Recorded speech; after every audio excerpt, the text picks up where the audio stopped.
Probably the biggest topic in business today is AI. And there's a lot of conversations about it. We've done multiple podcasts about AI and how to use AI in your business. One of the questions that comes up, though, is will AI replace humans? What part of human work will AI replace? And as entrepreneurs, how do we actually really relook at our business model and what we're doing from it when we've got all these AI tools? And then how do we retrain our employees? So, because they're going to be impacted, and are we going to just eliminate them? Which ones can we eliminate, or can we repurpose them to a higher purpose and a higher value? And these are the questions that roam through my mind every day. My guess is they roam through yours as well. And today we have an expert on this, Matt Beane.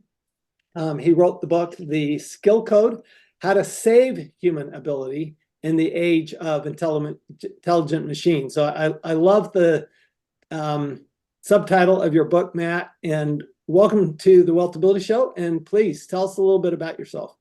Well, I'm delighted to be here. Really appreciate the opportunity, especially to connect with entrepreneurs, because it's kind of been obvious for centuries, really, that entrepreneurs are a critical, powerful actor for the entire world.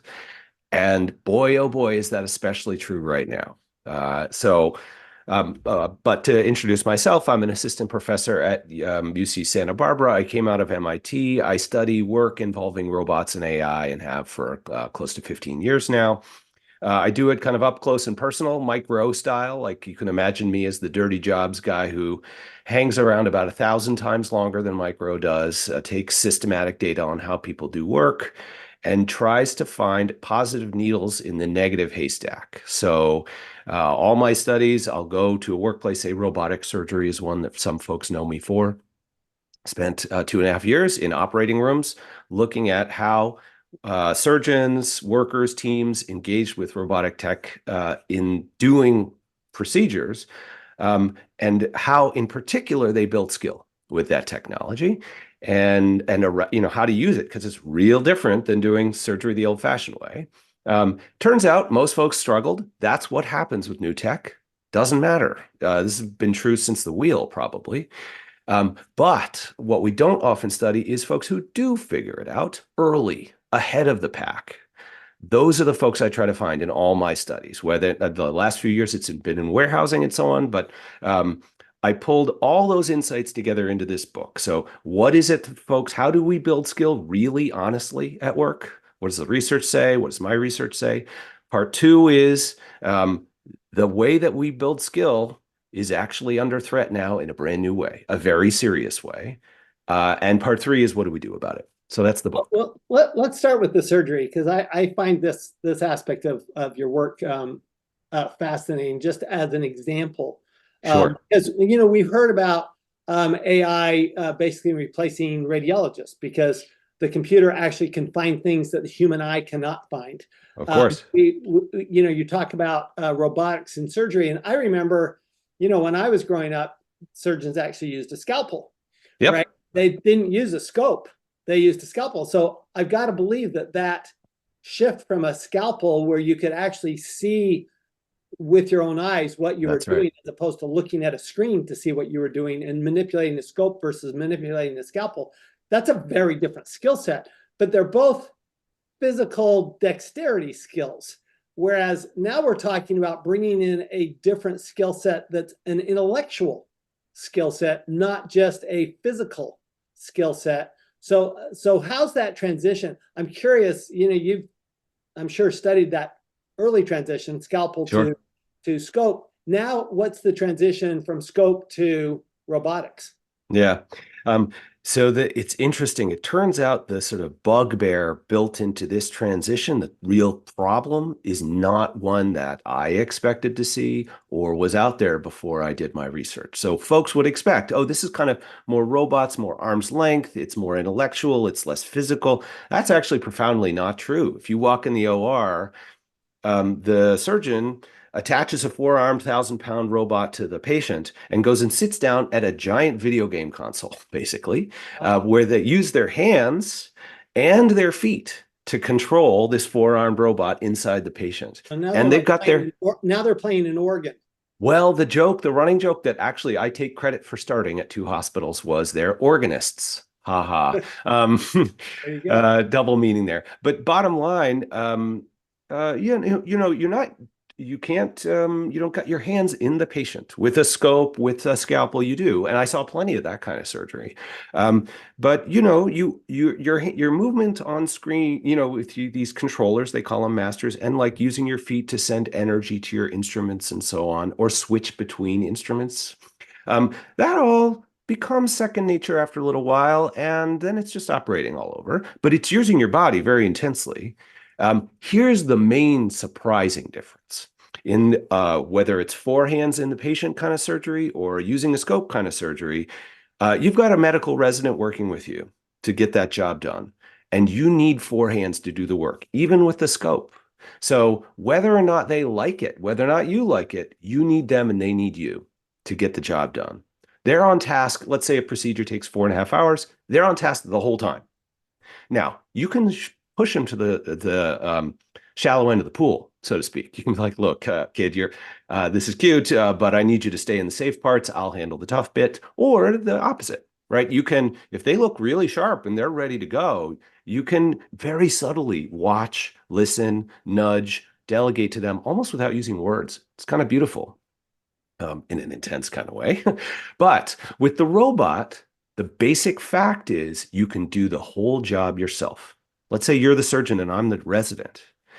You can lift some tissue up out of the way, pause that arm, and take control of two others and go ahead and keep operating. That you used to need a buddy for.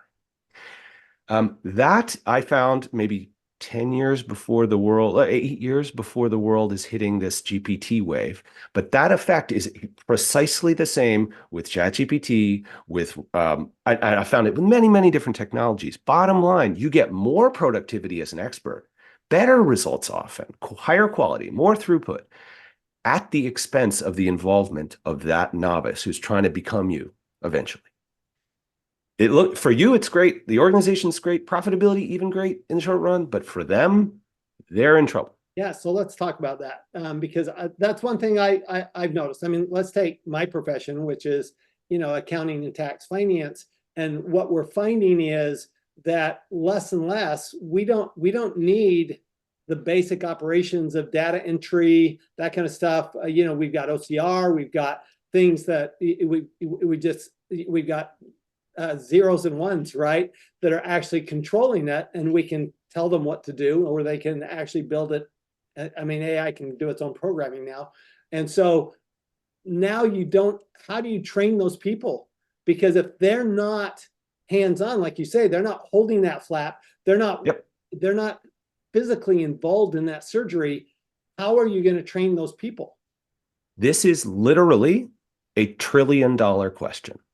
I'm not kidding around. I think if we don't figure out how to solve that problem anew, and it will require a new solution, you can't just make everybody come back in the office, right? I mean, the toothpaste is out of the tube, so to speak.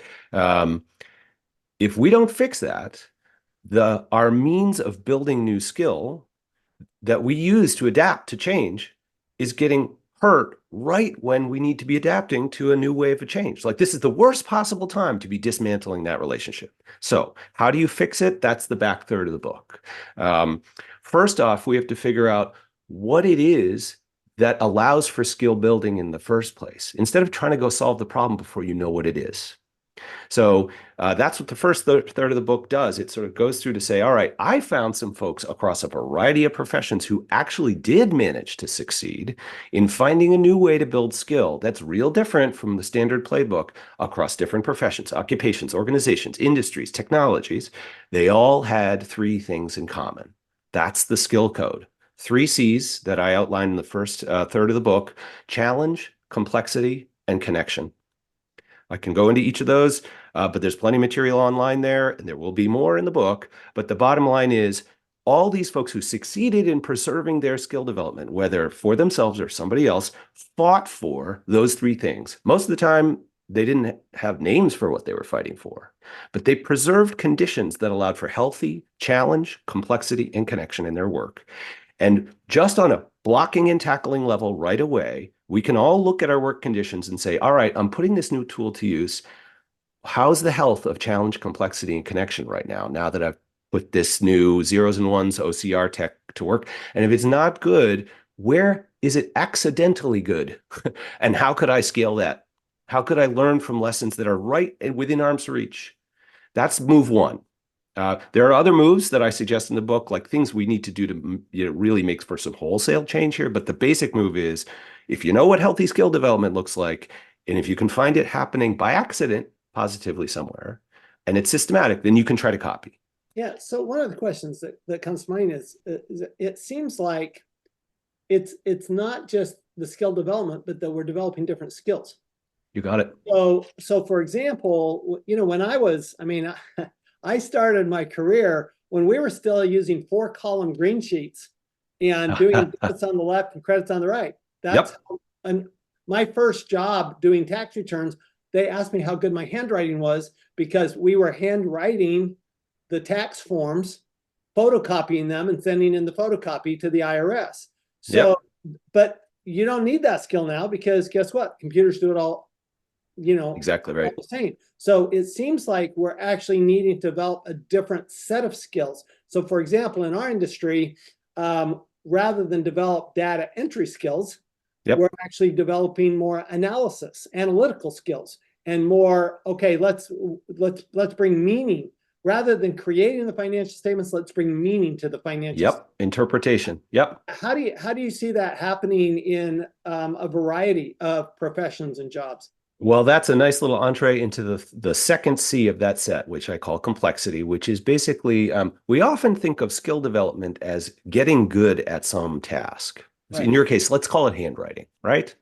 Or filling out those forms. That's a focus skill. And when we pay for training in organizations, when we think of people's career development, we think of this like, okay, I got to get good at that task. That is not the whole picture for what healthy skill development looks like. Complexity is about, as you try to learn to do that thing, fill out that form, look left, look right. Who else is doing what? How are they doing it? What are the inputs and outputs from your work? Or what are the surprises you see and where do those come from? Different folks will have different proclivities. They'll want to be interested in different things. So for you, you might have learned to fill out that form and then start to think about, okay, who gets this data? And what do they do with it? You might get curious about analysis, for instance. Somebody else might say, hey, this form stinks. Who made it? Can I get involved in process improvement, right? In warehousing, I've recently spent some time, after a while working on the line, if somebody's got a healthy engagement with complexity, they start to get curious about order fulfillment or maintenance or logistics or finance. It doesn't matter. Different people will go different directions.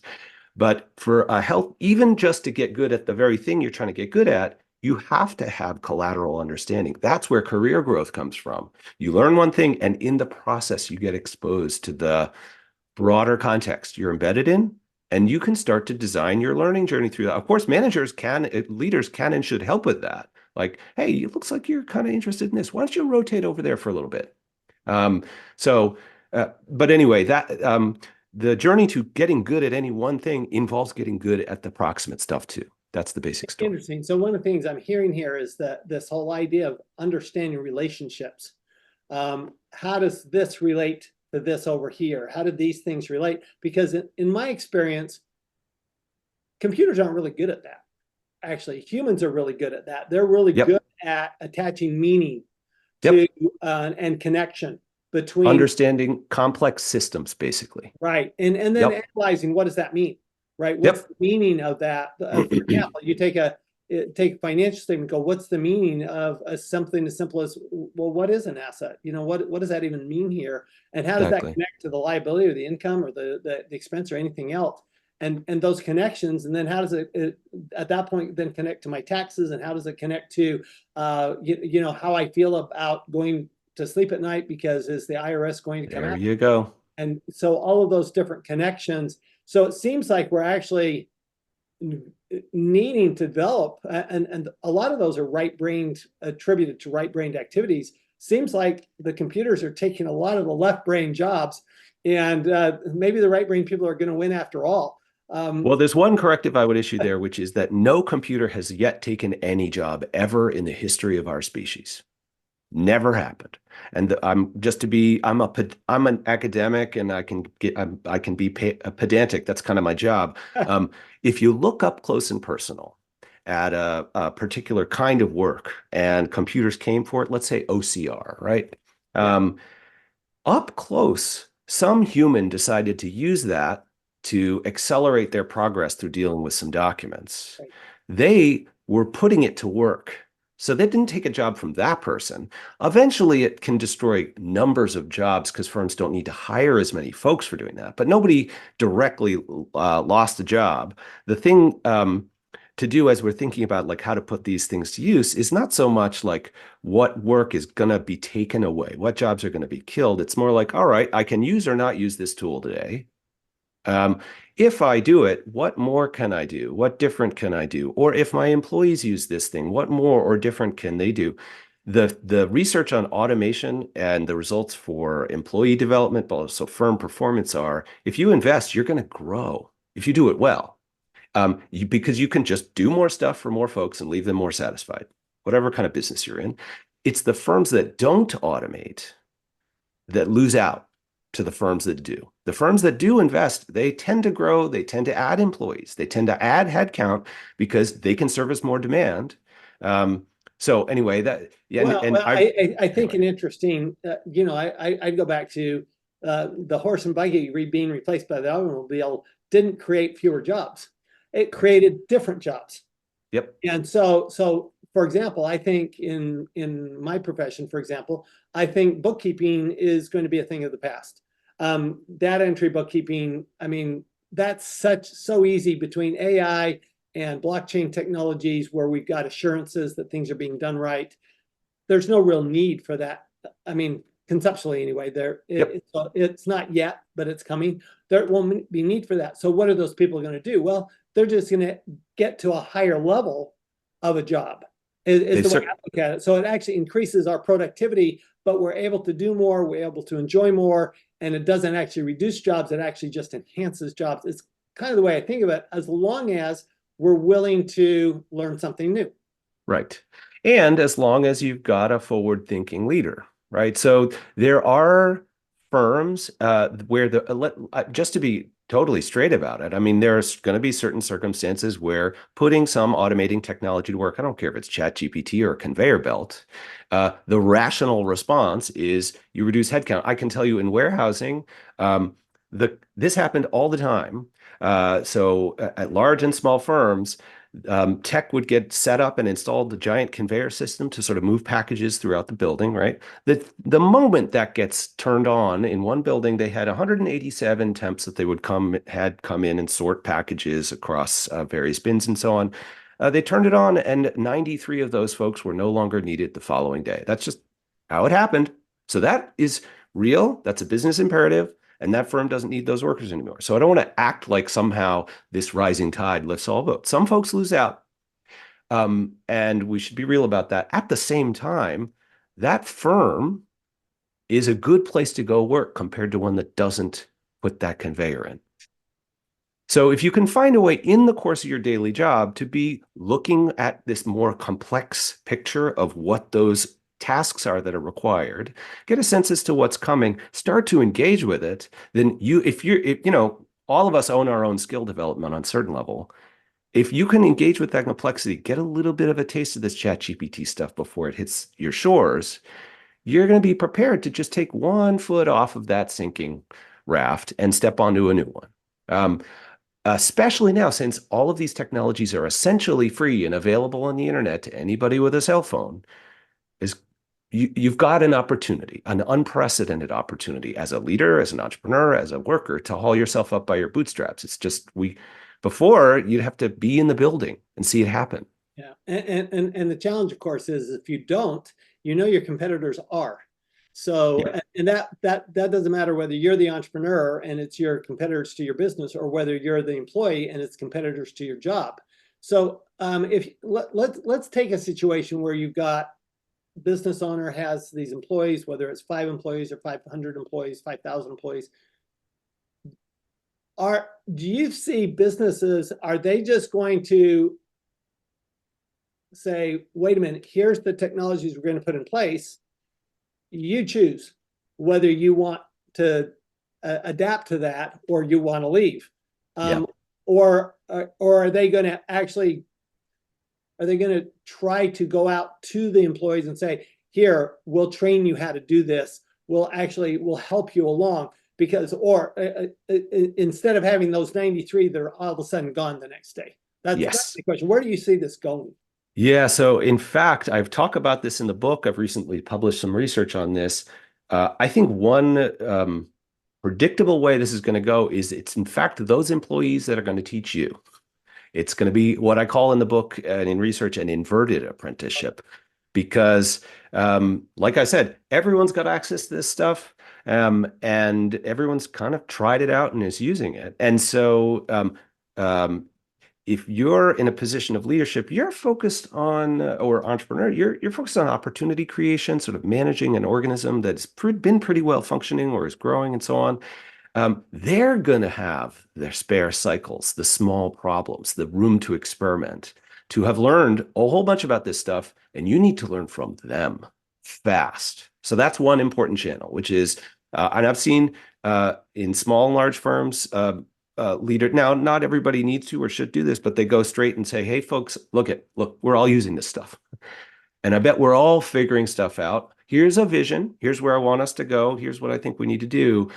But I'm going to offer a bonus or a prize for the coolest, most business relevant idea as to how we ought to use this thing, or a prize for the stupidest way to use this thing, a giant waste of time. There'll be both. No one really knows how to deal with this tech. If you own or run a business, you get to set the incentive structure, and discovery right now matters a ton. So learning from them learning from you, setting up things that'll motivate people to feel like I don't have to hide this. Like I can, hey, I messed around with this, kind of worked, kind of didn't. Well, they probably don't even know what they've got in their hands. What if they think it's unremarkable? I see this all the time in firms. Workers on the line come up with incredible innovations, process improvement.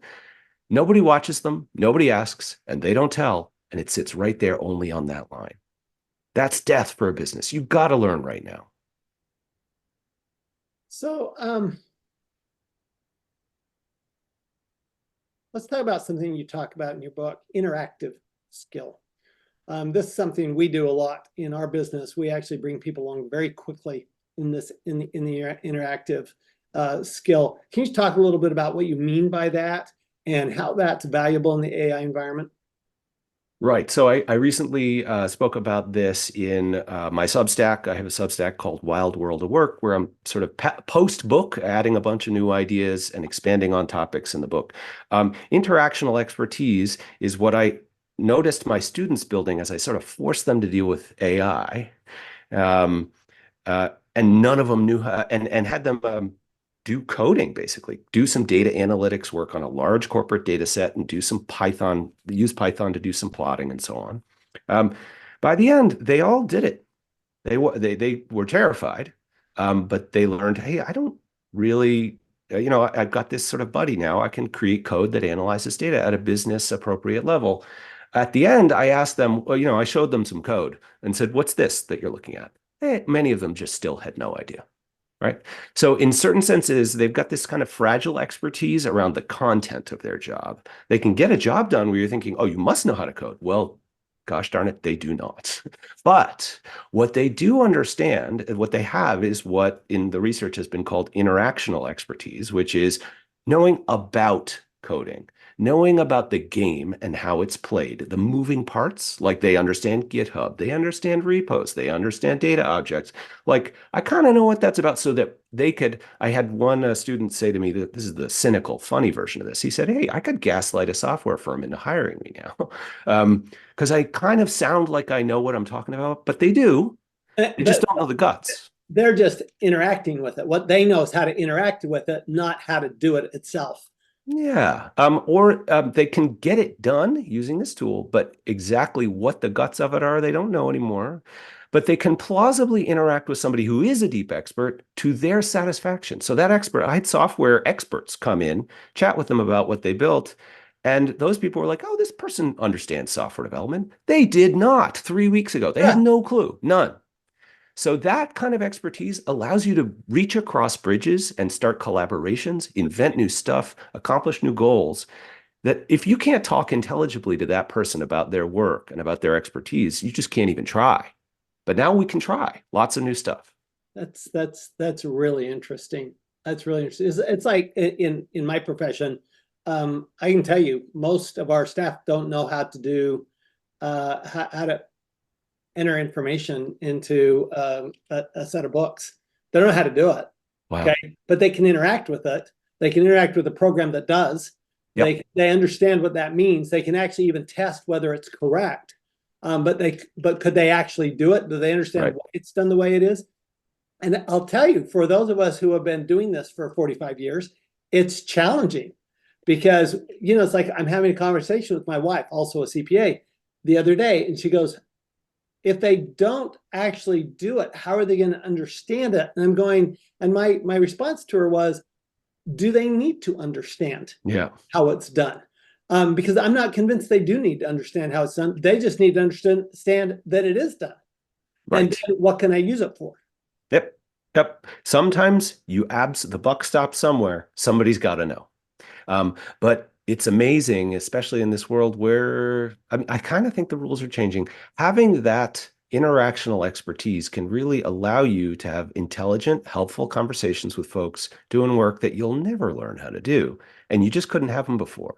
Um, and that's definitely worth something. It allows you more career mobility, for instance. You can kind of open a door that you might not have had before. You can also create new opportunities for your business because now you can have a conversation with somebody about, say, complex construction projects that you have no clue what you're talking about, except you kind of do, don't you now?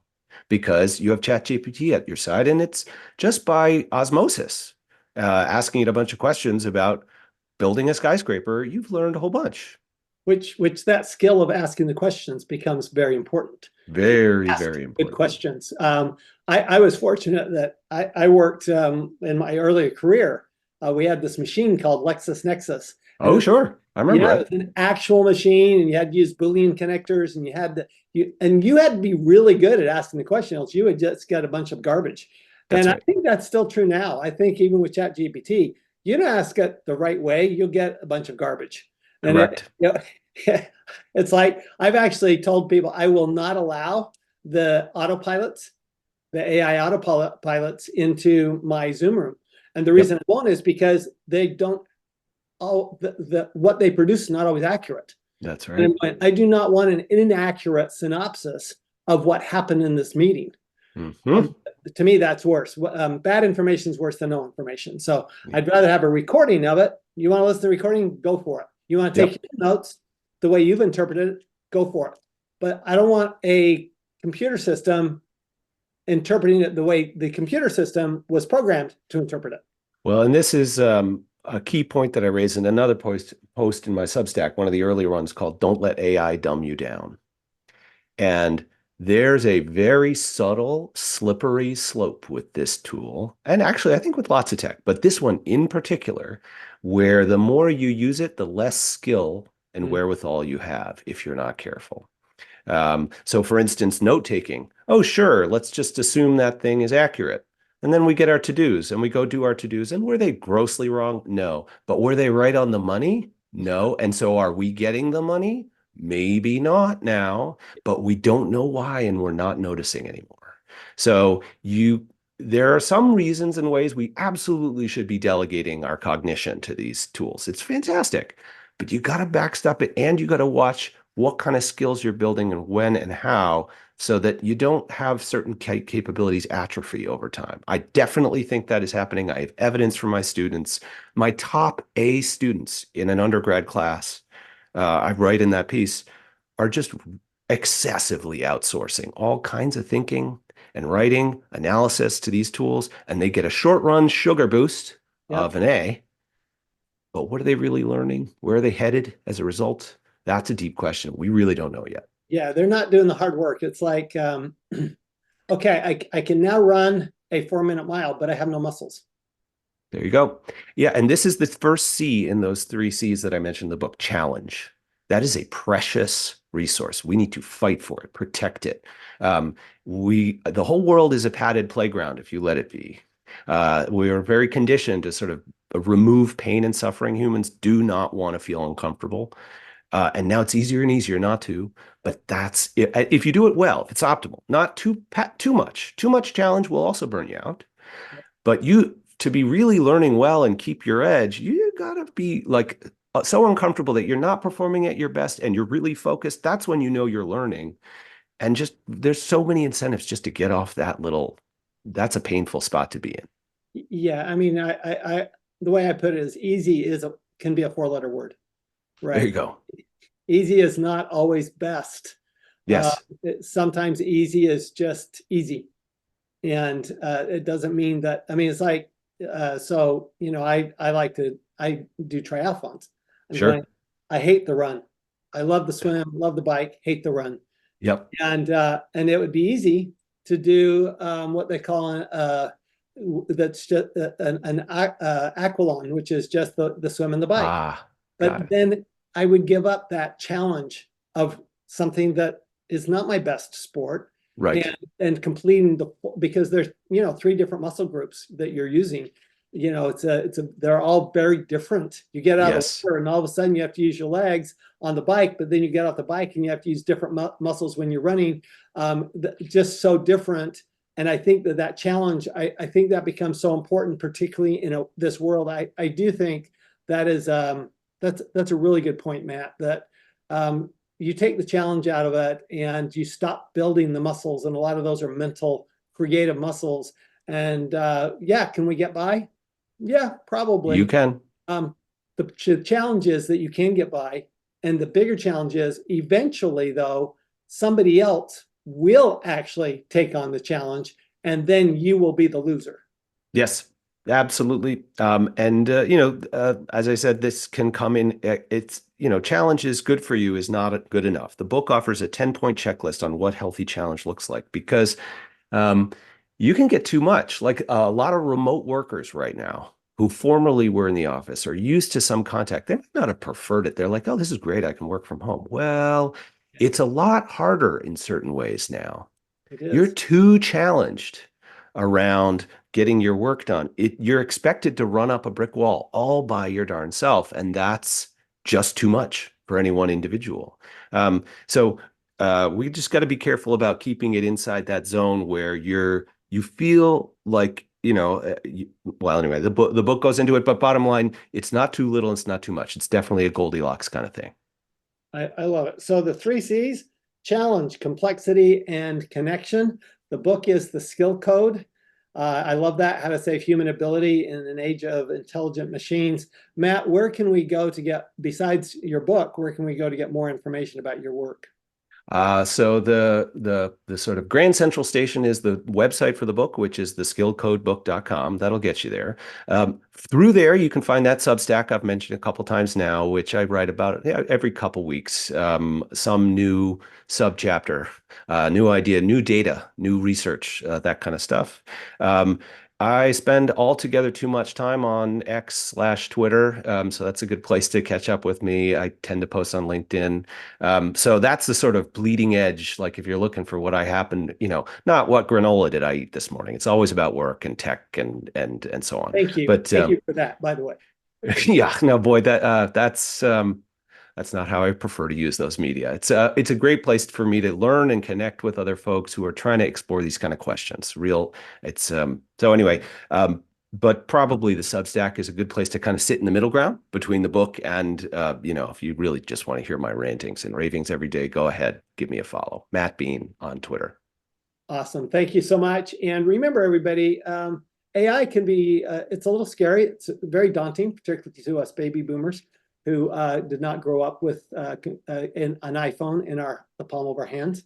And yet it's really just, it's just a new skill set. That's all it is. And it's a new challenge and it's a new opportunity. And that's what makes being an entrepreneur fun.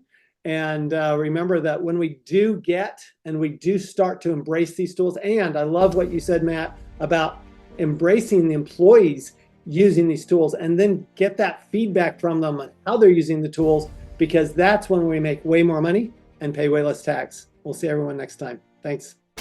This podcast is a presentation of Rich Dad Media Network.